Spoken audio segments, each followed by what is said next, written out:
नमस्कार दोस्तों, मैं हूं पंडित सोमदत्त शर्मा और स्वागत करता हूं आप सभी का अपने YouTube चैनल पर।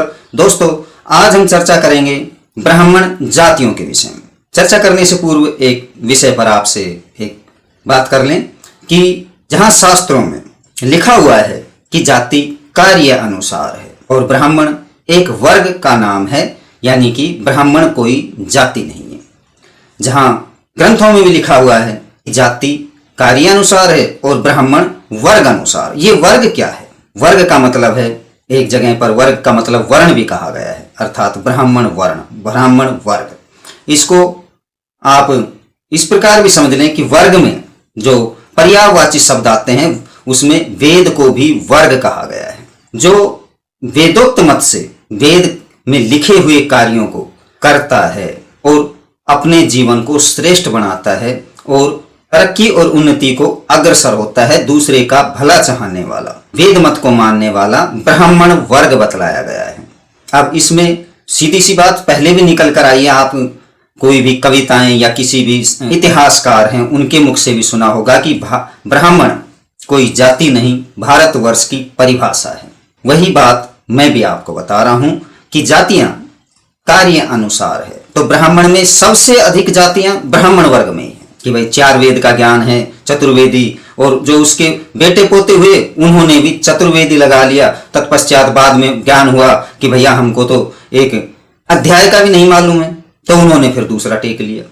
लेकिन उन्होंने कुछ ना कुछ जो बताते हैं कि ज्ञान था, अपने ऋषियों का ज्ञान था, अपने स्थान का ज्ञान था, अपने शासन का ज्ञान था, अपने निकास का ज्ञान था, अपने निवास का ज्ञान था। और वो उन्हें कहते हैं कि ब्राह्मण का बेटा ही ब्राह्मण बनता है, अर्थात जब ज्ञान हो जाता है और वो ज्ञान की तरफ अग्रसर होता है तो वह ही ब्राह्मण बन जाता है।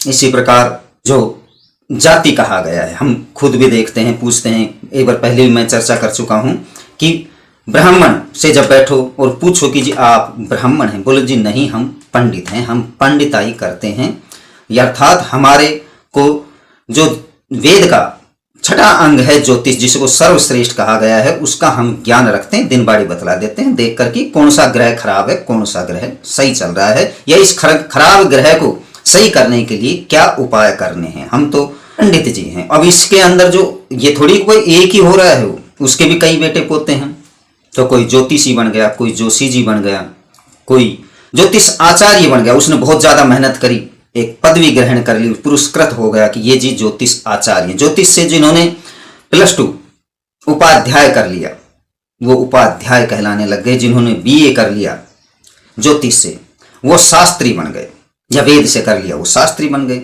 जिन्होंने MA किया वो आचार्य बन गए।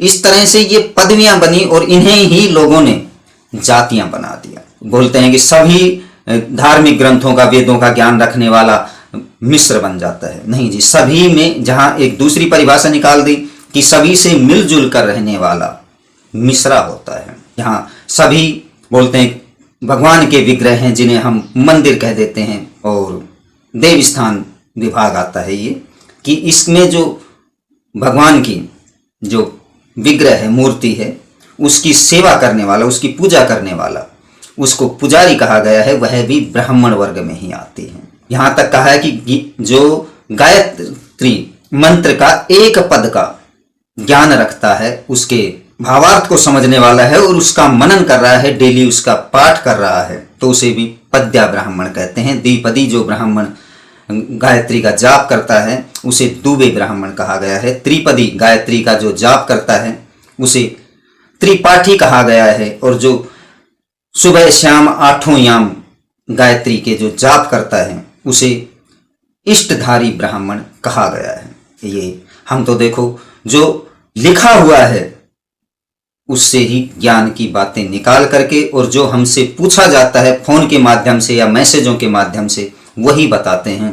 और यदि आपको भी किसी भी प्रकार की धर्म की जानकारी, गोत्र की जानकारी, कुल देवी की जानकारी प्राप्त करनी है तो मैसेज करें। और इसी प्रकार ब्राह्मण वर्ग, इसको ब्राह्मण वर्ण भी कहा गया है, सबसे अधिक जो देखो ये पहले नहीं थी, ये अब बना दी गई। यहां तक कि जो गोत्र का सिस्टम है, शासन का सिस्टम है, निकास का, निवास का, जो प्रमुख जो गोत्र बने वो प्रमुख सप्त ऋषियों के द्वारा बने और उनके बेटे पोते को मिलाकर के 105 जो गौड़ गोत्र हैं, उन्हीं में ही जो प्रथम से चले आ रहे हैं वो आदि गौड़ बने, और उनसे प्रथम जो चले आ रहे थे जो 3 ब्राह्मणों के थे वो आदि गौड़ गोत्र बने।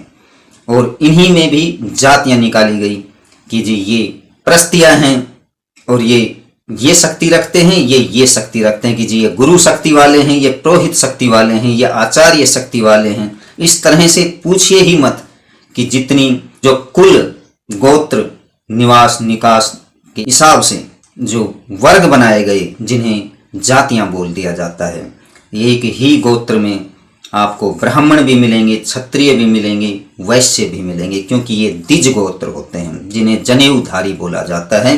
द्विज का मतलब होता है जिसका मंत्र शक्ति यज्ञोपवित्र संस्कार द्वारा पुनर्जन्म करना, अर्थात उसको गुरु की दीक्षा दिलाना। गुरु को ही मोक्ष पथ प्रदायक बोला गया है। यदि आपने अभी तक हमारे चैनल को सब्सक्राइब नहीं किया है तो सब्सक्राइब करें, लाइक करें, कमेंट करें और जुड़े रहें इसी प्रकार की जानकारियों के साथ। नमस्कार दोस्तों।